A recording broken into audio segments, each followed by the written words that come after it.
इतनी ईमानदारी तो है कि तुम मानते हो कि मेरा पढ़ने में मन नहीं लगता। भाग्य तो मैं मानता ही नहीं, मैं परमात्मा का आशीर्वाद मानता हूं। यहां मौत को छोड़कर कुछ भी कंफर्म नहीं है। तो भी अपने कामों पे डाउट है। दुनिया की नजर में जो कम योग्यता के लोग हैं, उन्होंने बड़ी जबरदस्त जगह बनाई है। तेंदुलकर और कांबली दोनों के एक ही गुरु हैं, रमाकांत आचरेकर। दुनिया में सबसे इंपॉर्टेंट चीज है डायरेक्शन। जिसको भी मिल गई हम पढ़ा सकते हैं, तो इस दुनिया में कोई आदमी कुछ भी कर सकता है।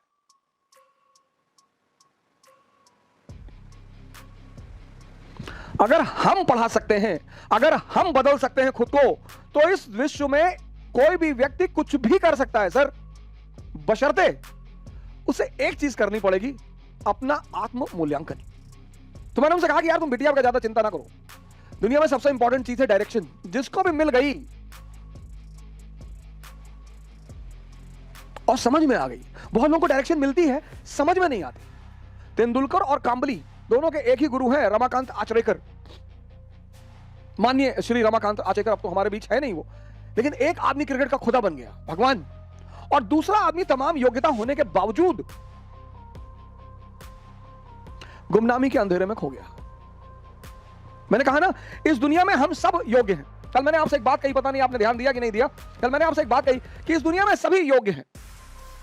कोई अर्जुन है, कोई कर्ण है, और आमतौर पर ऐसा देखा गया है कि जिसको दुनिया बहुत योग्य मानती है, ये देखिए, वो असफल है जीवन में। ये बात लोगों को बड़ी परेशान करती है, बहुत हैरान करती है कि ऐसा क्यों है यार, कि एवरेज क्षमता का आदमी, अब कर्ण के सामने अर्जुन 99.2%, 10+2 90%, 99.2%, सॉरी 99.2%, 10+2 90%, और ये आदमी जीत रहा है। ये बात आपको आश्चर्यचकित नहीं करती? और ये यही नहीं है कहानी में, ये जीवन में भी है। दुनिया की नजर में जो कम योग्यता के लोग हैं, उन्होंने बड़ी जबरदस्त जगह बनाई है।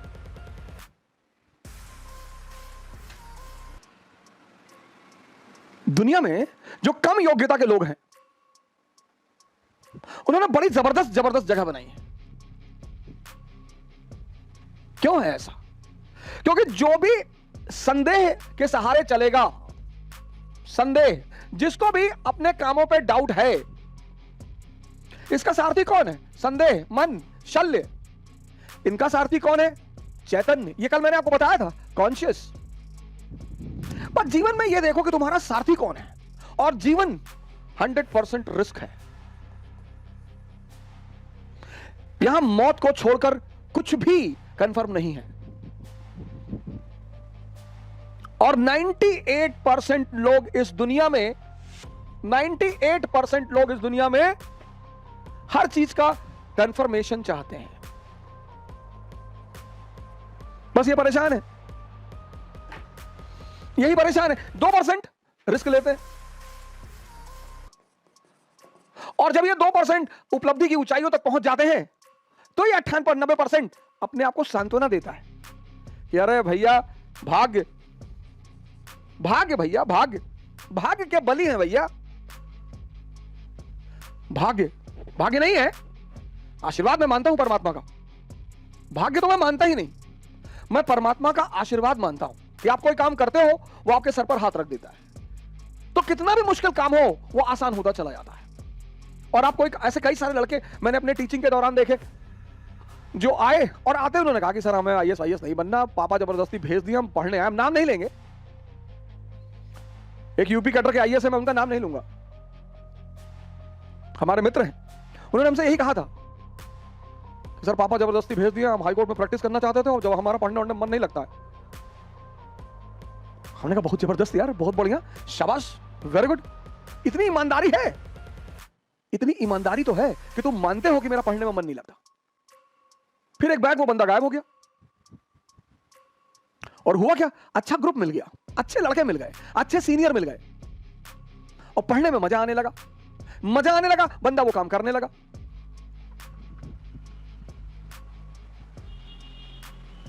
381वीं रैंक है आईएएस में पहले अटेम्प्ट में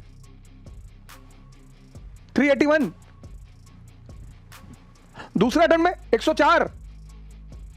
मतलब पहला अटेम्प्ट में, ये नहीं कि पहला एक अटेम्प्ट में हुआ ही नहीं, दूसरे अटेम्प्ट में 381, 104। यह है परमात्मा का आशीर्वाद। मेहनत उसने किया है, लेकिन माहौल किसने दिया, संगत किसने दी? मैं कर्म के सिद्धांत पर प्रभु के आशीर्वाद को मानता हूं। भाग्य जैसी कोई चीज होती ही नहीं। भाग्य सिर्फ एक बहाना है, ये 98% लोगों को अपने आप को डिफेंड करने का, ऐसा मैं मानता हूं। हो सकता है मैं गलत हूं, मैं इस बात से इनकार नहीं कर सकता, लेकिन हम जैसे लोगों को भाग्य नहीं मानना चाहिए। मिडिल क्लास के लोगों को कभी भाग्य नहीं मानना चाहिए, कभी नहीं, मानना ही नहीं चाहिए। अगर होता भी है तो भी नहीं मानना चाहिए, क्योंकि हमारे पास खोने को कुछ है ही नहीं। हमारे पास क्या था? हमारे पिताजी डाकखाने के बाबू थे, हम 2 कमरे के मकान में रहते थे। हमारे पास खोने को ही क्या था? लेकिन हमारे पास पाने को पूरी दुनिया थी।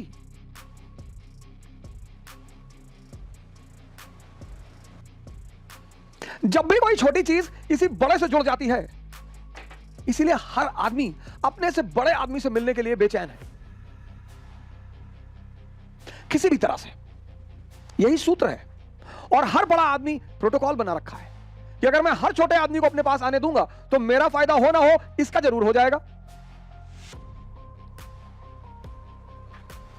क्योंकि यह सूत्र है सर। इसलिए जब भी किसी छोटे आदमी को महान बनना है तो उसको अपनी उपयोगिता बढ़ानी है, क्योंकि जो उच्च तबका है वो सिर्फ आपकी उपयोगिता का सम्मान करता है। मनोज तिवारी जी ने अपनी उपयोगिता बनाई, गायक थे, एक जनाधार बनाया, दिल्ली भाजपा के अध्यक्ष बने, जीत जाते तो संभावना थी मुख्यमंत्री बनते, सांसद हैं ही।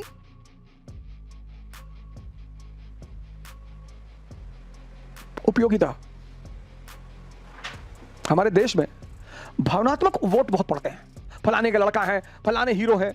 बॉलीवुड के नाम, ऐसा नहीं कि बॉलीवुड में योग्य व्यक्ति नहीं है, मैं इस बात को फिर से बोलूंगा।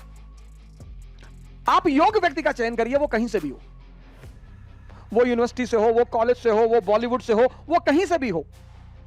चयन का जो पैमाना है वो योग्यता होनी चाहिए।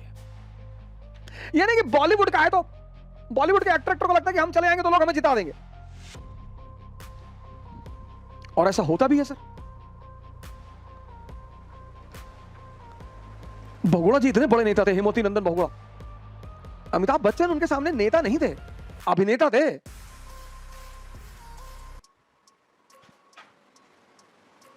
यही शायद उनके मौत का कारण भी बना, एक अभिनेता से हार जाना।